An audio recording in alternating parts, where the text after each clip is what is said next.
Dumating na pala mga boss yung in-order ko sa Lazada. Isa ito sa pinakamahal na na-order ko online. Bayad na pala to kaya kinakabahan ako kung darating ba o hindi. Buti naman dumating siya ngayong araw. Ito nakakatawa kasi i-unbox na natin siya ngayon. Papakita ko sa inyo. Samahan niyo ako mga guys. Tingnan natin tong laman nito. Yan, una natatakot talaga akong umorder ng medyo mahal sa Lazada o kaya sa mga ibang online. Pero dahil chinek ko naman yung review nung seller saka yung mga bumili na rin, ayan, legit na legit yung lagayan mga boss. Pero tingnan natin baka ba to yung laman. Buksan pa natin para malaman natin kung talagang legit nga talaga. Ang ganda ng pang-unbox, lagaring bakal pa, di ba? Ganyan pala na in-unbox. Insta360 X5. Ito yung latest ngayon mga guys. Hindi pa tayo nagkaroon ng Insta360, ngayon pa lang.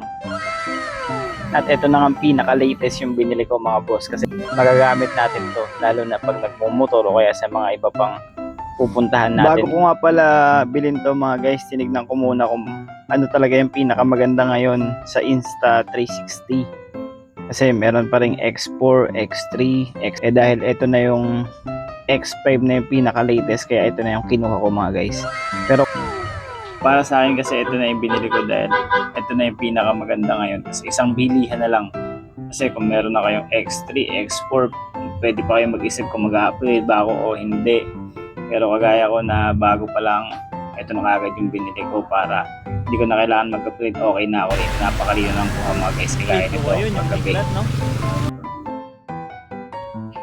Ito naman pala yung kuha niya sa umaga mga guys. Napakalinaw. Tapos ikaw yung bahala kung gusto mo, kung saan mo gusto itutok yung camera, sa harap, sa likod, papunta sa'yo, o sa ibabaw. Nasa pag-i-edit na lang mga guys kung saan nyo talaga gusto siya itutok. Kaya kung ano man yung makita nyo sa daan, wala talagang kawala. Kasi nasa editing na lang talaga.